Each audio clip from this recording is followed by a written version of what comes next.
Yeah, feeding of the 5,000.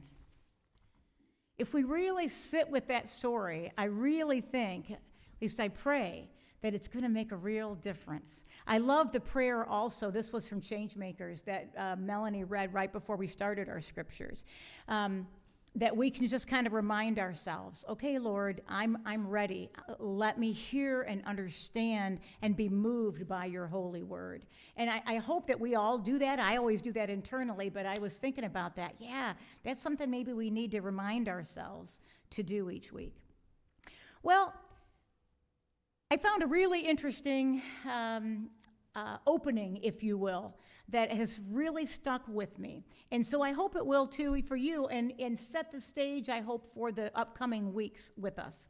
So Reverend Kathy McShane shared this, and she also is affiliated with Changemakers. Did anybody get a chance to look at Changemakers.com? I emailed it out on Friday with the links. Okay, if you get a chance to just kind of look at it, it's an initiative that you actually, as a church, can make a statement to say, we want to join this. So at our next council meeting, not today, but our next one, I'm going to kind of talk about that a little bit as well, to see if that's something that we would like to do. We still can do the things that they recommend. We already do in a lot of ways, right? Helping others, showing compassion. But it's just kind of nice sometimes to be able to be able to publicly state that, if this is what we believe, this is what our mission is. Anyway, so Reverend Kathy McShane shares this story. She said that she had one of the most influential teachers she ever had was her ethics professor in seminary. And she shared his name, Michael Mendolia, if I'm saying that right. And she said that he was a Latino man who grew up in a large, poor family in the Southwest. And she said the most profound thing that she ever heard him say was this. She says, he said, the ultimate ethical question the question that will determine our actions and our opinions and how far we extend ourselves for other people, almost always, is this question: whose suffering matters? Whose suffering matters? And again, when I was listening to Melanie read the story of the Good Samaritan, whose suffering matters to us? Do we walk on by, or do we just keep on going and just, get rid of the news cycle because maybe it's just too hard to watch the people that are suffering? Who's suffering? Or maybe we say, that's not ours, or that's not my business. Whose suffering matters? I hope as you're driving around the world, right, or walking and living in the world, at work, wherever you are, that you think about that. Whose suffering matters? I know for some of us, we say everybody, and that's why they go on the Back Bay tourism. And again, I was thinking of Haley's just incredible missions minded, and so many people here, but just for her every time to do these trips, and they're difficult, right, to organize. It's a lot of work. Some bunch of people are going. Wait, and not a bunch of people are going. And just constantly making those changes. It's got to be worth something. And that suffering of those people down there is worth something. Now, of course, here too, everywhere.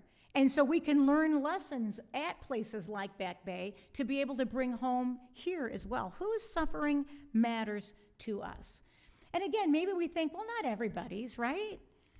Because the truth is, all around us, people are suffering in some way. Some from the small daily blows of life, the cost of living with chronic struggle maybe, the not enoughness of something. Others whose pain is more acute and visible and immediate, and we see that suffering. We can't pay attention to all of that, surely, can we? If we were truly conscious of all the suffering around us, if we felt responsible to address it all, we'd be paralyzed, wouldn't we?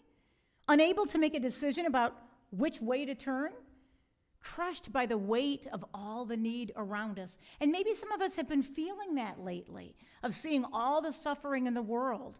And how is it that just feeling that crushed weight? And we know what happens when we feel that crushed weight, right? It's hopeless. It's hopeless. I might as well give up right now. There's nothing that can be done.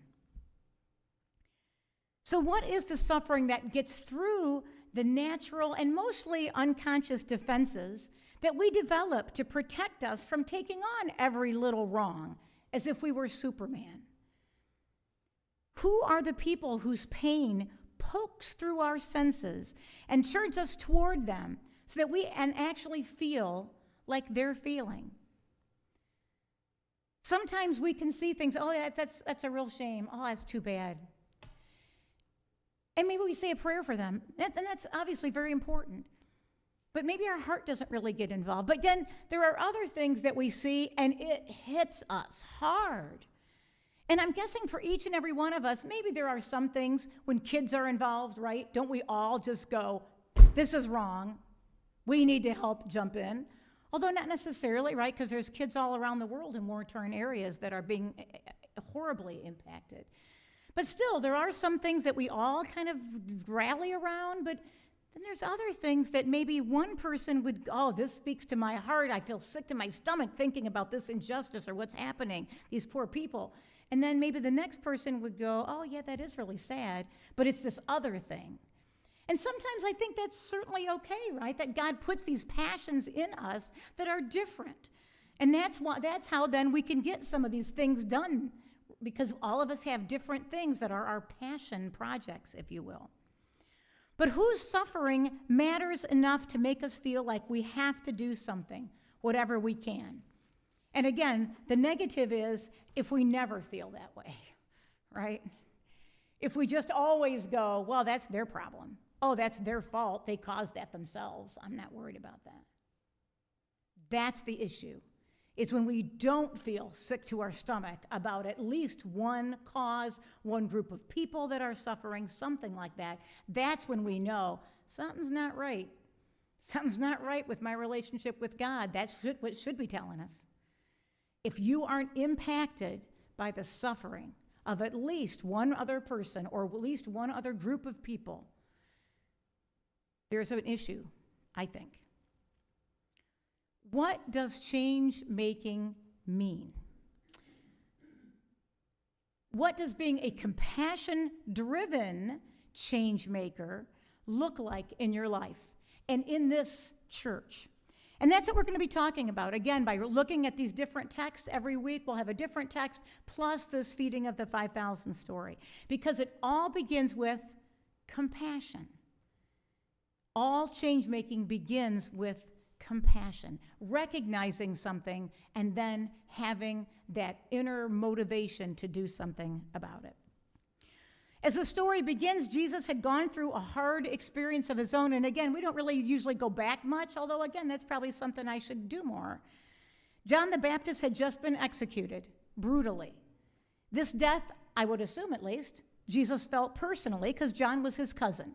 And we assume just from knowing of their mother's relationship that they grew up together and were close. So Jesus was in grief. And again, it's hard to put someone else's needs or their pain before yours when you're locked in your own pain. And that's understandable. Sometimes we just can't see other people's pain when we're going through things.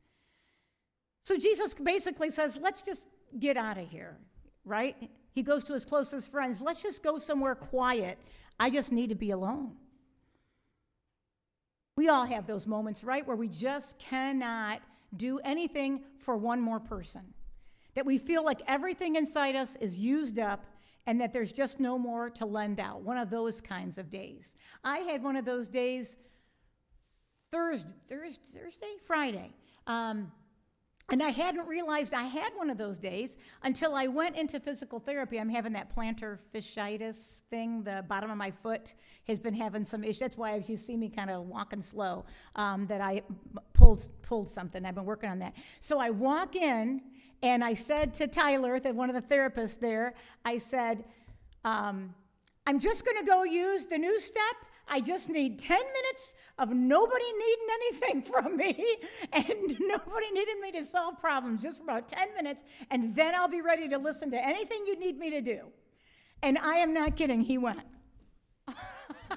Now, thankfully, this is my second week of therapy, so hopefully he knew a little bit. But I just thought, as I sat at the new step, doing a really nice hard level 8 at this point, or 9, I'm like, where did that come from? Like, as soon as I walked in, and there was only like 1 or 2 other people, but I swear it was one of those moments that the entire clinic just was like a pin drop, right? And then, of course, as soon as then I was done with that one, I was like, Tyler, I am really sorry. Of course, whatever exercises you need me to do, I don't know what, So it was just so interesting, and I just had been thinking about this, too, of Jesus being able to still show that compassion, even when and again, I had just had like a long, rough day of not rough, but just a lot of people needing things, which, again, normally doesn't bother me, and I feel called to do that. But it was just like that particular day. And I think, oh my gosh, and look at how Jesus had like legit things in his life. And yet, they show up, right? Let's go somewhere quiet. I need to be alone. They show up, thousands of people that had figured out where they were going and waiting there. So there's Jesus and the disciples get off the boat after they find this quiet place. And they see again, there are hundreds, no thousands of people that had figured out where their little boat was likely to set in, and they had gone there. Now, I know, again, maybe if it were me, I think maybe when I looked up and saw that, maybe I would have said, are you kidding me? But again, once more, I discovered that Jesus is not me. Because somehow Jesus reaches deep down into himself and touches the source that reminds him again of what is needed and who he is, even when he is bone tired, even when he has his own sadness in him. And he's filled with compassion, Mark tells us. Filled with compassion because he saw them. And we're going to be talking about that also, of what does it mean to actually see someone and to be seen, and how important that is. He saw that they were lost and waiting for someone to come lead them, as a shepherd, the scriptures tell us. Their suffering mattered to Jesus, and suddenly it mattered so much that Jesus turned to his disciples and said, went even further, they're hungry. We have to do something about this. And then that miracle of multiplying the food began. That's how change-making always begins. The heart of someone who is a change maker is moved. Some wrongness that might have stayed just out there, broken, unfair, not right, but not my problem, gets inside of us. You feel the way that brokenness is hurting other people, and you know that you have to be the one to help repair that. What if change-making, what if our passion to make a difference in the world were rooted in inexhaustible love? When we got tired or our love ran out, that we could draw on the compassion of Jesus. Well, obviously that's where I'm going with this. That's where we go. Now, for some of us, this might just make you tired. Whoa, I didn't know that's what this series is about. I might just do a little something different Sunday mornings. I'll see you in October. The idea of change making feels like a commitment, doesn't it? Like maybe it's somebody else's call, but not mine. But maybe that's okay. Change making isn't the only way to be faithful. It's one way. So we just need to make sure that we're keeping the compassionate part, following Christ's lead. And then maybe we're one of the movers and shakers, the change makers, and maybe we are not. Maybe instead we're one of the ones that quietly just provides a meal while somebody else is changing things. So I encourage all of you to be thinking about what your personality is, maybe what your strengths are, where you feel God calling you. But be careful. Don't just say, well, I'm not really that much of a public speaker, or, I kind of like the status quo, so I'm sure that God doesn't want me to be a change maker. Because that's not necessarily the case. That Jesus uses everybody in different ways. And just because it's maybe a little uncomfortable for you or something you don't normally do, doesn't mean that you can't go out there and make that difference in a completely different way than you ever have before. Jesus says, how much bread do you have? Take a look. And there, from that small amount, everything was multiplied through the blessing of God. We have been created in the image of a creative God, the God who can feed 5,000 people with just 5 loaves of bread and 2 fish. When our hearts are full of compassion, this miracle then can remind us that whatever we have, whatever we're able to do here in Haskins, Ohio, or in our own individual lives, that is enough. And as long as we work towards change and love and compassion, God will bless whatever we do. May it be so. Amen.